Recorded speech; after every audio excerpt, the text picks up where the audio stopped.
if you don't set the intent, what happens is that everybody has their own opinion about what the relationship should be. It's an unspoken thing. It's like, I think the relationship should be. Imagine how many marriages, how many relationships that are happening, and there's like this, for years, there's like no discussion of what the intent of the marriage should be. What's the foundation of the marriage? What is the intent of the marriage? What does it look like to be married? And there has never been a clear discussion or an agreement of what that looks like. Imagine that. I'll get into this in a few seconds. What happens is that maybe it might be like, man, I just think marriage is something, you do because you got kids together. That could be the whole thing that's tying us together. Then when kids get grown, they leave, then we have nothing to tie us together, then, guess we're finished. But if you figure out what the intent of the marriage is, if you figure that out and you discuss it and you have open conversation about it, it does something totally different.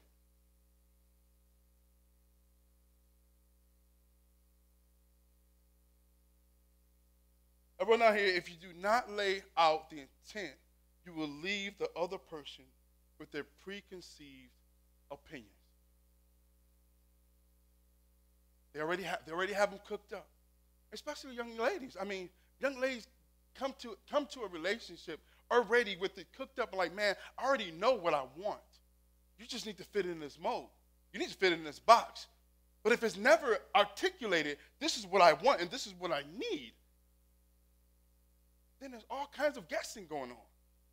I'm saying one of the major pillars in relationships, friendships, engagement, being married, one of the major pillars is that if you just establish and talk about what is the intent, have open discussion about it.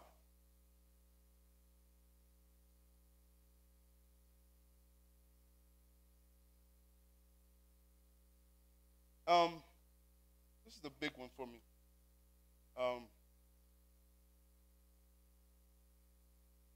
Honor background. I wrote quite a bit on this topic. I literally teach on this all over the country. It's a term that's honoring indigenous wisdom. Do you know, story can I use? Went to China, right? Mark and I went to China. Mark probably remember this episode. We're going, we mind our own business. We're going, and in China, it has these pockets, you know what I'm saying? Either you're rich or you're poor. You know what I'm saying? It's one or the other. You know what I'm saying? The middle class is like none. It's like either you're rich or you're poor. I mean, we went to the leper colony where this, you know what I'm saying, where people live in the mountains. You know what I'm saying? We went there. We went over to this orphanage, where this guy go and save all these babies that the people have left for dead because they have a defect. And what he says, either he loves them until they die or he loves them until life. You know what I'm saying? And then we went over here with these cats living in the slums, and we've been through all of this stuff. I'll never forget, we're going down, and one of the girls that's with us, she said this statement, and I think all of us, in our context, I'll say some of us, in our context, we say these type of terms. She was going, she's like, ooh, I can't believe they live like this.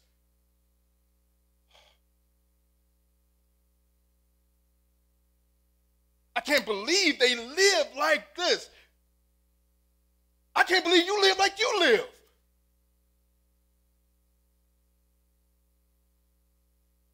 What happens is, in our society, what we're taught is that one culture or subculture is better than another. It's typically a suburban and urban battle. It is. It's like this. It's this thing like, if you hood or you from the hood, then you're this, and if you're from the burbs, then you snobby and you this. And never stopping for a moment to honor where the other person, the big word is their theological quadrilateral, their worldview, their perspective, all the things that they've learned, their life, their upbringing, and honoring that and respecting that. What happens when you go into a relationship with somebody and you don't respect where their mama come from? If you don't honor where their mama come from because their mother's from down south and you just can't understand her language, you just can't understand the way she acts, you just don't get it.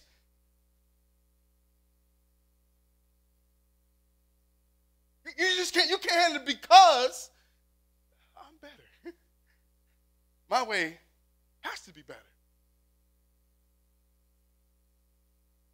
You want to tear down a relationship? If you don't honor the other person's background. All right, man, I'm gonna go in.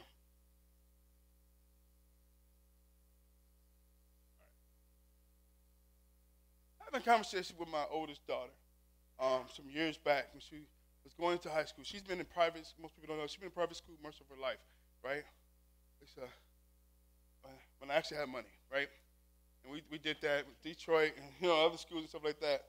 And so she ended up going to a school, and she started going through these issues about her lips, her shape, her being thicker, thick boned. You know what I'm saying? And then everybody else was Miss 6 o'clock, and like what I'm saying, it's like, well, man, what do I do with my hair? You know what I'm saying? Like, look at this. We need to do something about that. Everything about her was wrong. She's almost 6 feet tall. You know what I'm saying? She's most people don't know this. People like Kia does that. She reads since she was like 5 years old. She was reading books cover to cover. You know what I'm saying? Like she reads my books, sociology, psychology. Some really weird stuff. Like, what do I do with this girl? We put her on punishment by telling her to stop reading books. No joke. Her and Tony both. All around her room was books, stacked. You drop her in a school that ain't nobody reading nothing. That everybody's like this tall, but everybody's thin. She started going through all kinds of stuff. So then I told her, Donnie, we talked about this one. I told her, I said, look, she thought that she needed a boyfriend when she was 7. No joke. She said, I said, because mommy and daddy, y'all good. What about me? I'm saying, I need somebody too. So I had to have Adrian, you can't have a boyfriend until she's 7 years old. We had one every single year. And then it got to a point where it's like, okay, Adrian, look, when you can write me a thesis on why you need a boyfriend, give me some biblical references, reconcile everything that you're saying in the scriptures, then you can have a boyfriend. No joke. Well, about 2 years later, what do you do with these things? Writes me a thesis. You know what I'm saying? A very thorough one. Scriptures, you know what I'm saying? None of them talking about, boyfriend, we know we're going to be doing this. She was saying what she was going to do. And this. I was like, okay, go for it. This is the thing. Her selection process. And now we're in a house where there is literally no color. You know what I'm saying? This is what my baby said. Because of perspective. She thought if she came and told me that she had a white boyfriend, that I would be happier. Because I ain't getting with one of them.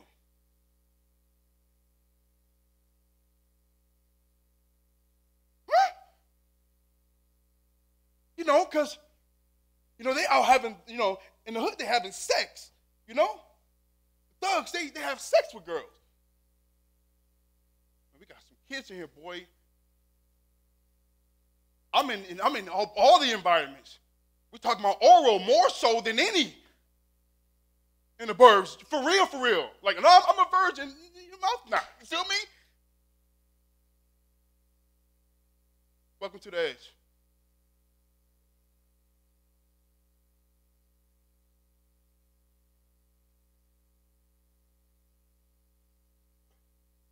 But my daughter had this philosophy, this thought pattern, like, if I get one of them, then they will be okay with it. Like, I don't like no dudes. What you talking about? None of them.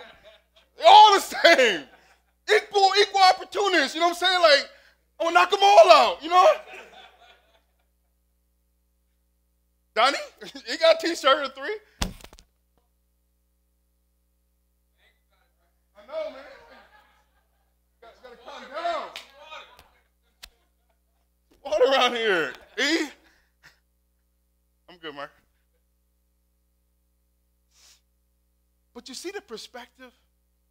It was like something happened somewhere in the mix of there, it's like one is better than the other. You know what I'm saying? Like, one is better than the other. And it was like, well, I'll make my choices in what I do in life. Imagine going into a relationship and then you never really honor the other person, where they come from, their baggage, their good and their bad, their upbringing, what they eat, what they don't eat, how they dress, how they don't dress, the way they view about marriage and relationship. Imagine going to a relationship, you don't honor none of it.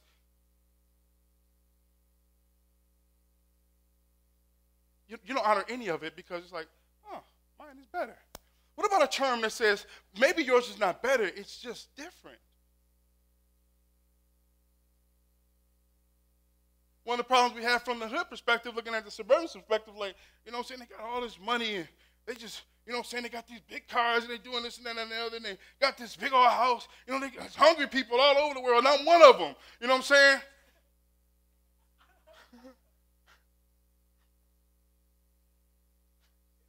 Amen. Let's put it in perspective.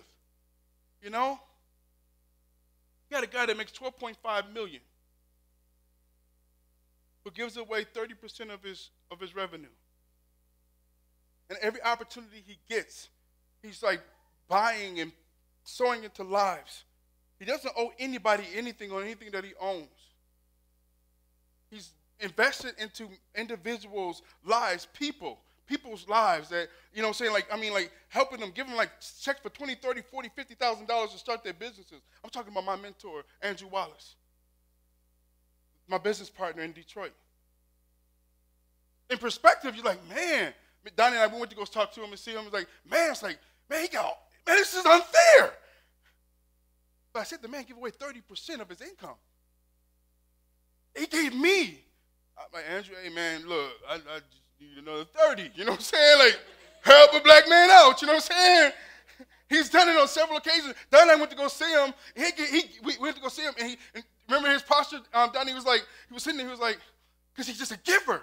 And he was looking around his office like, what can he give me?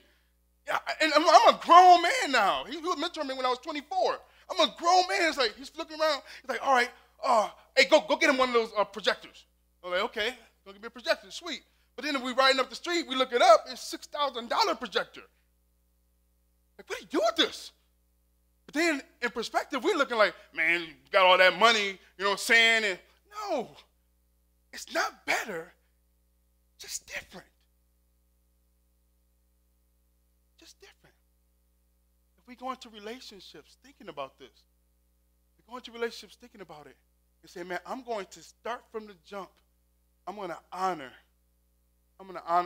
this person's worldview. I got a term that I use. It's that every waitress, I don't care where I go, Donnie know what I'm about to say, Mark know what I'm about to say, you can't say no. That every waitress, I don't care where I go, fancy restaurants or not, all of them, with me? Everybody started at $1. Every time. And guess what? It's your choice. Either we can go up or we can go down. It's on you.